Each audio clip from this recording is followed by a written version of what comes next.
हाँ बच्चों, देखो कल मैंने एक वीडियो डाला था तो उसमें बच्चों ने 2 क्वेश्चन की डिमांड की थी कि सर केमिकल काइनेटिक्स का ये क्वेश्चन और पीरियोडिक टेबल का आयोनाइजेशन एनर्जी का ये क्वेश्चन आप डिस्कस कर दीजिए। बहुत सारे बच्चों को आंसर की में डाउट था, तो मैं सोच रहा था कि जो लोग इतने ज़्यादा वीडियो बना रहे हैं कि हाउ, है ना, don't take drop without watching this video, तो उन लोगों ने इसके क्वेश्चन का आंसर डिस्कस किया होगा, बच्चों की हेल्प के लिए वीडियो बनाए होंगे। मगर इस टाइप के वीडियो बनाने से पैसे तो आएंगे नहीं, इस वजह से इस टाइप के वीडियो किसी ने नहीं बनाए। मगर इस टाइप के वीडियो वो डेली डालने में मसरूफ हैं कि भाई ये ले लो, वॉच दिस वीडियो, ड्रॉप करने से पहले ये जरूर देखो, ये जरूर देखो, ऐसा करो।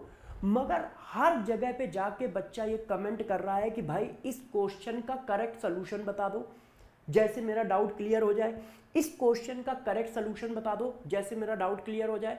तो किसी की कान में कोई जू नहीं रेंग रही है, मतलब बच्चों के डाउट नहीं लेने हैं बस। अरे भाई बच्चा बैच लेगा, मैं भी बैच दे रहा हूं, मेरा भी मंथन बैच है ना, बच्चे उसको भी परचेज कर रहे हैं। मगर यार बच्चों की भावनाओं को भी तो ध्यान रखो, बच्चों को हेल्प भी तो करते चलो पैरेलल में। जो बच्चे बेचारे परेशान हैं या कोई डाउट पूछ रहे हैं और इतने बल्क में पूछ रहे हैं लोगों से, तो उनके डाउट भी बता दो। या तो आपको खुद कंफ्यूजन है कि इनके डाउट कैसे बताएंगे या इनको कैसे सॉल्व करेंगे, तो चलो आप सभी बच्चों को मैं टाइम इधर उधर ना करके बताता हूँ। मुझे थोड़ा सा गुस्सा इस बात का है कि यार बच्चों का भी ध्यान रखा जाए, बस इसलिए मैं बोल दे रहा हूँ। चलो अब क्वेश्चन डिस्कस करते हैं। देखिए इस क्वेश्चन को देखो, 2A gives B is a zero order reaction where K equal to 1.0 mole liter inverse minute inverse. If the initial concentration of A is 2 molar, then the time taken to complete 75% of the reaction will be. वो पूछ रहा है कि 75% reaction खत्म होने में कितना time लगेगा। अब देखो मैं आपको बताता हूं, आप लोग जब पढ़ाई करते हो तो यहां पर ये होता है, जब आपको पढ़ाया जाता है, बताया जाता है, तो इक्वेशन ये होती है A इक्वल टू बी। और जब equation A equal to B होती है तो देखो कैसे प्रूफमेंट चलता है, कैसे फार्मूला आता है, इनिशियल वैल्यू A नॉट, ठीक है, T इक्वल टू 0 पे कोई प्रोडक्ट हो नहीं, एक्स प्रोडक्ट रिएक्टेंट का डिसोसिएट हो गया आफ्टर T सेकेंड, तो बचा कितना A नॉट माइनस एक्स। क्यों, X डिसोसिएट हो गया तो बचा कितना A नॉट माइनस एक्स। इसी A नॉट माइनस एक्स को हम AT बोल देते हैं। और समय कितना लगा T, तो रेट ऑफ रिएक्शन क्या आया, rate of reaction equal to होता है rate constant into concentration of reactant after T second की पावर ऑर्डर। अब बात किसकी की जा रही है, जीरो ऑर्डर की, यहां जीरो लग गया तो किसी की पावर जीरो की वैल्यू 1, तो rate of reaction equal to K आया, rate of reaction equal to क्या आया K, इसको मैंने कह दिया इक्वेशन 1। फिर rate of reaction equal to क्या होता है, individual rate divided by coefficient, तो rate of reaction equal to individual rate of A divided by coefficient, coefficient कितना है 1, individual rate of B divided by coefficient 1, reactant के सामने minus, product के सामने प्लस होता है। तो मैं रेट ऑफ रिएक्शन की जगह ये लिख सकता हूं, मैंने लिख दिया। फिर मैं KT को DT को इधर ले गया, फिर मैंने इंटीग्रेशन कर दिया। कंसंट्रेशन का चेंज कहां से कहां तक हो रहा है, कंसंट्रेशन का चेंज हो रहा है A नॉट से लेके AT तक, तो टाइम का चेंज क्या हो रहा है, 0 से लेके T तक, लिमिट लगा दी। फिर मैंने लिमिट लगाई A नॉट से AT, और जब कंसंट्रेशन A नॉट था तो टाइम कितना था 0, जब कंसंट्रेशन AT है तो टाइम कितना है T। अब upper limit minus lower limit, upper limit minus lower limit, minus का अंदर चला गया तो A naught minus AT equal to KT, K equal to ये आ गया। हम ये पढ़ते आए हैं, हम ये पढ़ते आए हैं, मगर यहां पर क्वेश्चन में इक्वेशन को चेंज कर दिया गया है। इक्वेशन है 2A गिव्स B, तो जब 2A गिव्स B इक्वेशन है तो फार्मूला चेंज हो जाएगा। आप लोग इस फार्मूले को लगाकर आंसर निकाल रहे हो तो आपका आंसर मैच नहीं कर रहा है। क्यों, आप कह रहे हो इनिशियल वैल्यू 2 है, अब 75% रिएक्शन हो गई तो AT क्या है, बचा हुआ कंसंट्रेशन, तो 2 का 75% डिसोसिएट हो गया तो बचा कितना 25%, तो 2 का 25% कितना होता है 0.5, ठीक है, और डिवाइडेड बाई T, तो T हमें निकालना है, K को मैं नीचे ले आया, K की वैल्यू कितनी डाल दी 1, तो ये आंसर आया 1.5। तो बच्चे कह रहे हैं कि सर इसका आंसर 1.5 आना चाहिए, मगर रियलिटी क्या है, गौर से समझो। जब इक्वेशन हमारी ऐसी होगी तो क्या होगा, वही चीज, t इक्वल टू 0 पर इनिशियल कंसंट्रेशन A0। अब मैंने माना कि t सेकंड में x कंसंट्रेशन डिसोसिएट हो गया, तो बचा कितना, A0 minus x, A0 minus x. तो ये कितना फॉर्म हुआ, x/2। क्यों, जितना डिसोसिएट होगा उसका आधा फॉर्म होगा, तो ये x डिसोसिएट हो रहा है तो ये x/2 फॉर्म होगा। A0 माइनस एक्स को मैंने क्या कह दिया, AT कह दिया। Rate of reaction equal to K, concentration of reactant की पावर ऑर्डर, ऑर्डर कितना है 0, डाल दिया। अच्छा, rate of reaction equal to क्या होता है, individual rate divided by coefficient, individual rate divided by coefficient. अब इसका कोफिशिएंट 2 है, तो individual rate divided by coefficient 2।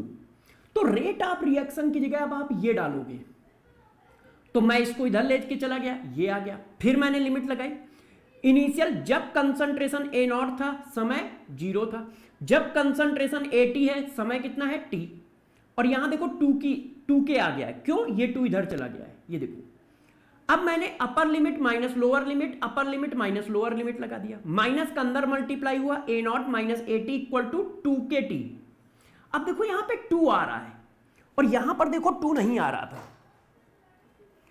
ठीक है, क्यों, क्योंकि रिएक्शन को उन्होंने अलग लिख दिया है, उन्होंने रिएक्शन बोली है 2A इक्वल टू B। तो जब ऐसा करोगे तो फार्मूला ये आएगा। अब इस दोनों फार्मूले में डिफरेंस समझो, यहां पे सिर्फ T है और यहां पे 2T है।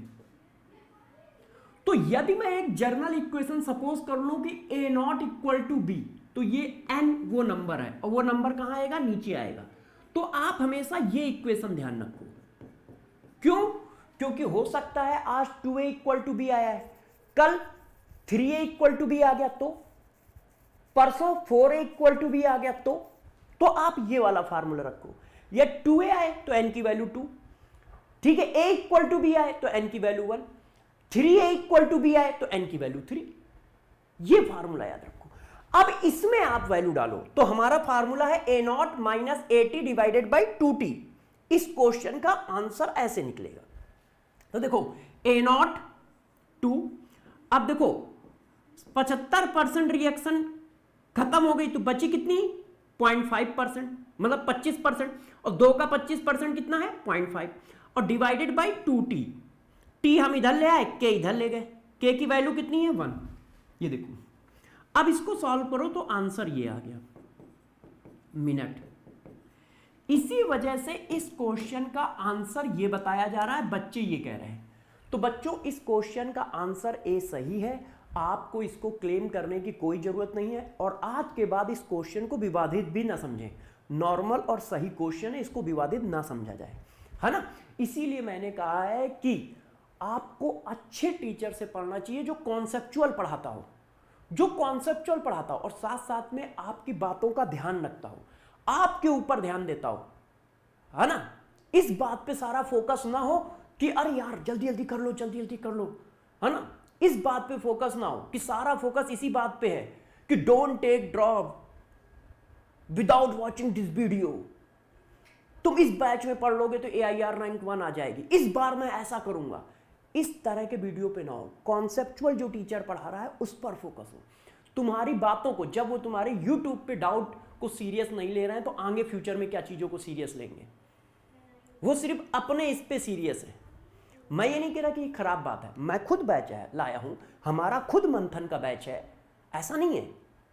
मगर प्रॉब्लम ये है कि बच्चे भी समझते हैं कि बैच आएगा ही आएगा, बच्चे कोचिंग पढ़ेंगे ही पढ़ेंगे, बैच बच्चे ज्वाइन करेंगे ही करेंगे, ये सारी बातें बच्चे भी समझते हैं। मगर बच्चे हर्ट इस बात से लेके हैं कि तुम सिर्फ अपनी बात कर रहे हो, अपने फायदे की बात सोच रहे हो।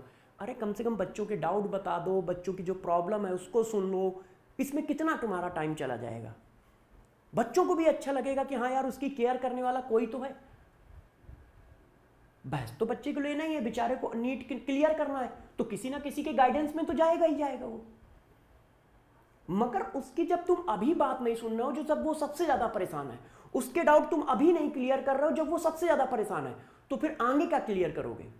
सिर्फ दिखावा दिखावा चलेगा। भाई सोचो, अभी जब बच्चा सबसे ज्यादा परेशान है तब तुम सपोर्ट नहीं कर रहे हो, उसके डाउट वो भर भर के कमेंट हर जगह कर रहा है तब तुम सपोर्ट नहीं कर रहे हो, मैं अपने स्टूडियो में नहीं था, नहीं तो मैं ये वीडियो पहले ही बना देता। चलो अब देखो, अब ये अगला क्वेश्चन देखो, इसको भी डिस्कस कर देता हूं, इसको भी डिस्कस कर देता हूं। देखिए अगला क्वेश्चन, एक क्वेश्चन ये भी है जिसमें कई बच्चों ने एक दो बार बोला है, द फर्स्ट, देखो the first ionisation energy, the first ionisation enthalpy of oxygen is lower than nitrogen and fluorine. ये बात हर बच्चे को पता है और ये स्टेटमेंट ट्रू भी है, इसमें किसी बच्चे को कोई दिक्कत नहीं है। बच्चों को दिक्कत यहां है, the loss of an electron from oxygen lead to stable half filled P orbital. ये स्टेटमेंट भी ट्रू है कि भाई P4 है, अब P4 जब एक इलेक्ट्रॉन को लूज कर देगा तो वो P3 हो जाएगा और ये स्टेबल कॉन्फ़िगरेशन होता है, ये बात भी ट्रू है। प्रॉब्लम यहां आ रही है कि क्या ये इसका करेक्ट एक्सप्लेनेशन है, बच्चों को यहां पे प्रॉब्लम आ रही है। तो मैं बता देता हूं यार, इसमें कोई ऐसी बात नहीं है ना, अच्छा क्वेश्चन है मगर बता देता हूं, इजी है। अब देखो आपने इलेक्ट्रॉन भरे 1 2 3 और ये आया 4 नंबर इलेक्ट्रॉन। अब सारे बच्चे बताएं इलेक्ट्रॉन पे चार्ज कैसा होगा। भाई चाहे अपवर्ड भरो चाहे डाउनवर्ड भरो, अपवर्ड भरो चाहे डाउनवर्ड भरो, इलेक्ट्रॉन पे चार्ज तो माइनस ही रहेगा। हाँ माइनस रहेगा, तो ये भी माइनस है ये भी माइनस है, तो इनके बीच में रिपल्सन भी आएगा। हाँ रिपल्सन भी आएगा। अब रिपल्सन आएगा तो ये रिपल्सन को कम करना चाहेगा।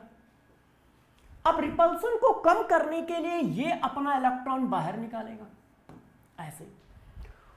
तो क्वेश्चन को उल्टी लैंग्वेज में पूछा गया। जनरली ये पूछा जाता है कि नाइट्रोजन की आयोनाइजेशन एनर्जी ऑक्सीजन से ज्यादा होती है, वाई? तो आंसर दिया जाता है क्योंकि नाइट्रोजन के पास P3 कॉन्फ़िगरेशन है, मतलब हाफ फिल्ड कॉन्फ़िगरेशन है, इसलिए नाइट्रोजन की फर्स्ट आयोनाइजेशन एनर्जी ऑक्सीजन से ज्यादा है। मगर इस बार एग्जामिनर ने थोड़ा क्वेश्चन को घुमाया, लैंग्वेज उल्टी पूछी। ऑक्सीजन की आयोनाइजेशन एनर्जी नाइट्रोजन से कम क्यों है? तो जब वो ऑक्सीजन की आयोनाइजेशन एनर्जी नाइट्रोजन से कम क्यों है पूछ रहा है, तो ऑक्सीजन के रिस्पेक्ट में आपको आंसर देना पड़ेगा, नाइट्रोजन के रिस्पेक्ट में नहीं। तो ऑक्सीजन के रिस्पेक्ट में आंसर ये बनेगा कि due to decrease of electronic repulsion between electron, वो अपने इलेक्ट्रॉनिक रिपल्सन को डिक्रीज करने के लिए इजीली इलेक्ट्रॉन निकालेगा, और साथ में एंड आल्सो, पूरा आंसर ये बनेगा, and also form stable half filled configuration P3, and also form stable half filled P3 configuration, so high tendency to lose electron. मतलब एक रीजन ये बनेगा और एक रीजन ये बनेगा, दो हैं, दोनों की वजह से वो इजीली इलेक्ट्रॉन निकाल रहा है। ज्यादा अच्छा रीजन ये है, डोमिनेटिंग रीजन ये है, डोमिनेटिंग रीजन ये है, मगर इस रीजन को उन्होंने लिखा नहीं है, उन्होंने इस वाले रीजन को लिख दिया है, इस वाले रीजन को लिख दिया है। फॉर एग्जाम्पल मैं आपको सिंपल बताता हूं, जैसे मान लो मैं एक अमीर आदमी हूं, मगर केमिस्ट्री पढ़ाकर मैं केमिस्ट्री पढ़ाकर मान लो 1 लाख रुपए कमाता हूं, और फिजिक्स पढ़ा के मान लो मैं 40,000 रुपए कमाता हूं, तो लिख दिया गया सर्वेश दीक्षित अमीर इसलिए हैं क्योंकि वो फिजिक्स पढ़ाकर 40,000 रुपए कमाते हैं। तो यार बात तो सही है, हमें वहां से पैसा तो मिल ही रहा है, तो हम कमा तो रहे हैं, तो अमीर इसी वजह से। मगर इसका परफेक्ट आंसर ये होता, ये सपोर्टिंग आंसर है, परफेक्ट आंसर ये होता कि यार सर्वेश दीक्षित अमीर आदमी इसीलिए क्योंकि वो केमिस्ट्री पढ़ा के पैसे कमाते हैं, तो ये ज्यादा सिटेबल आंसर होता। तो इसका करेक्ट एक्सप्लेनेशन ये है, मगर ये सपोर्टिंग करेक्ट एक्सप्लेनेशन है। इससे ज्यादा अच्छा एक्सप्लेनेशन ये होता कि ये लिखा होता, हर बुक में यही लिखा है, एनसीईआरटी में भी यही लिखा है, ठीक है, अदर फॉरेन राइटर की बुक उठाओ तो भी यही लिखा है। मैं वही कह रहा हूं ना कि लोगों को पढ़ाना और पढ़ना दोनों आना चाहिए। ये देखो, ये जेडली है, मैंने इसकी कितनी धज्जियां उड़ा रखी, ये देखो, ये जेडली है, बता रहा हूं, ये तो अभी नीट के एग्जाम है, जाने कितनी बुकें मैंने पढ़ रखी हैं, और ये सारी बुकें, ये देखिए, ये सब इनऑर्गेनिक की ही बुकें हैं। इस समय लोग नेट से पढ़ते होंगे, जो पुराने टीचर हैं जिन्होंने जेईई नीट सब पढ़ा रखा है, उन्होंने बहुत बुकें पढ़ी। ऐसा नहीं कि अकेले मैंने ही इतनी सारी बुकें पढ़ रखी हैं, है ना, ऐसा नहीं कि अकेले मेरे को ही इतना नॉलेज है। जो पुराने टीचर हैं, नए भी टीचर हैं, और जिन्होंने बुक पढ़ रखी है, उनको सब कुछ पता है। कि कहाँ कैसे चलता है, क्या बोलना है। तो बहुत बुकें पढ़ी हैं, सिर्फ एक एक पार्ट पे जाने कितनी बुकें पढ़ी। ये तो मैंने आपको 4-5 बुक वो दिखाई जो मेरे पास है। अब मेरी लाइब्रेरी में बुक इतनी सारी हैं, बहुत सारी बुकें तो अब मतलब इंडिया में आती नहीं है, तो पीडीएफ फॉर्म में ही पढ़नी पड़ती है। चलो कोई बात नहीं। तो देखो इस क्वेश्चन का ये दोनों स्टेटमेंट सही है और ये करेक्ट एक्सप्लेनेशन भी है, ये करेक्ट एक्सप्लेनेशन भी है, मगर ये सपोर्टिंग एक्सप्लेनेशन है। यदि इन दोनों में यदि पूछा जाता ये भी एक्सप्लेनेशन दिया होता, ये भी एक्सप्लेनेशन दिया होता, तो ये ज्यादा करेक्ट एक्सप्लेनेशन ये वाला है, मगर ये दिया नहीं था, तो ये भी एक सपोर्टिंग एक्सप्लेनेशन है, इसकी वजह से भी ऐसा हो रहा है। इसलिए ये भी क्वेश्चन का आंसर जस्टिफाई हो रहा है। इस क्वेश्चन का आंसर भी जस्टिफाई हो रहा है कि दोनों स्टेटमेंट सही है, और सेकंड स्टेटमेंट मतलब रीजन जो है असर्शन का लगभग एक्सप्लेन भी कर रहा है, रीजन जो है असर्शन को एक्सप्लेन भी कर रहा है। ठीक है, इसलिए इसका आंसर ये है कि भाई असर्शन और रीजन दोनों सही है, और रीजन जो है असर्शन को एक्सप्लेन भी कर रहा है। क्यों? क्योंकि ये भी सपोर्ट कर रहा है इलेक्ट्रॉन को निकालने में, और पूरा रीजन ये होता है, पूरा रीजन ये होता है। ठीक है, बात समझ गए? दोनों क्वेश्चन का डाउट क्लियर कर दिया आप लोगों का। और भी किसी तरह का डाउट हो आपको सब्जेक्ट केमिस्ट्री से लेके, मंथन बैच से लेके, ठीक है, या किसी तरह के गाइडेंस से लेके, मैं आपकी जिम्मेदारी ले रहा हूं कि मैं आपके केमिस्ट्री में आपको हिलने नहीं दूंगा। आपकी जितनी हेल्प हो सकती होगी सब करूंगा। आप डाउट पूछो, मुझे बताओ, चाहे आप मेरे बैच में पढ़ते हो चाहे ना पढ़ते हो। भाई जो मेरे बैच में पढ़ रहे हैं, हाँ देखो उनको थोड़ा एडवांटेज होगा कि मैं उनके लिए तो ज्यादा ही करूंगा, मगर जो नहीं पढ़ रहे हैं उनसे भी मेरी कोई वो नहीं है। वो यदि डाउट पूछेंगे और मेरे पास तक वो डाउट आ गया तो मैं उसकी भी हेल्प करूंगा और सारे बच्चों की हेल्प करूंगा। क्योंकि मैं ये नहीं कह रहा कि मैं बैच नहीं दे रहा या बच्चे बैच ले नहीं रहे, हम कर नहीं रहे। जो सारी दुनिया कर रही है वो मैं भी कर रहा हूँ, वो भी बैच ला रहा है, मैं भी बैच ला रहा हूँ, मगर मैं साथ साथ में बच्चों की हेल्प भी करता जा रहा हूँ, बच्चों के डाउट भी लेता जा रहा हूँ, बच्चों की भावनाओं को समझ भी रहा हूँ। उनका मतलब एक सूत्री कार्यक्रम चल रहा है। बस इसी वजह से मैं उनसे थोड़ा सा नाराज हूं कि भाई ऐसा मत करो, बच्चों का भी ध्यान दो, बच्चों को भी ध्यान रखो। बच्चे कहां जा रहे हैं, पढ़ेंगे ही बेचारे। ठीक है, तो जिन बच्चों को मेरी गाइडेंस में केमिस्ट्री करनी है, मैं इस बात की एश्योरिटी देता हूं, गारंटी देता हूं कि आपकी मस्त कर दूंगा, बिल्कुल बेसिक से टॉप लेवल पे पढ़ाऊंगा, चाहे पेपर जैसा है।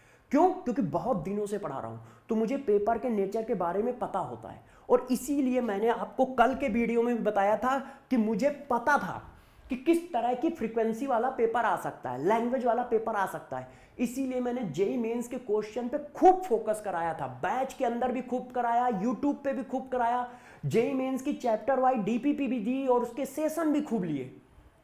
इसीलिए नहीं कि कोई मेरे को पेपर आउट था, इसलिए नहीं कि मुझे पता था, ऐसा भी कुछ नहीं है, मगर क्या है, एक्सपीरियंस होने की वजह से और लगातार बच्चों के साथ लगे रहने की वजह से और हर न्यूज को फॉलो करने की वजह से ये आइडिया आ जाता है कि यार ये आने वाला है। और उस रेंज को हम हमेशा पढ़ाते हैं, हम लोग बिल्कुल बेसिक से लेकर टॉप लेवल तक इसलिए पढ़ाते हैं कि पेपर चाहे जैसा आए, बच्चों का पेपर अच्छा जाए, और साथ साथ में उसको फंसाना कैसे उसको हमें पता होता है। अब अगले साल का भी धीरे धीरे सब आइडिया होने लगेगा। तो सारे बच्चे जो भी मंथन बैच लेना चाहते हैं वो आ जाएं, क्योंकि मंडे से मंथन की क्लास स्टार्ट है। जो भी मेरे गाइडेंस में केमिस्ट्री करना चाहते हैं, देखो मंथन से अच्छी टीम आपको नहीं मिलेगी, ये मैं कह सकता हूं। बायोलॉजी तरुण सर एमडी सर पढ़ा रहे हैं, फिजिक्स एसीपी सर पढ़ा रहे हैं, आईआईटीएन से। पूरे मार्केट में ये जरा देख लो कि कौन ऐसा है जो नीट पढ़ा रहा हो, आईटीएन हो, उसको पता होता है कि क्वेश्चन कैसे घूम रहा है। जैसे इस समय का पेपर आ रहा है वो आईआईटी मेंस की लैंग्वेज का पेपर आ रहा है, आईआईटी मेंस में ऐसी लैंग्वेज पूछी जाती है।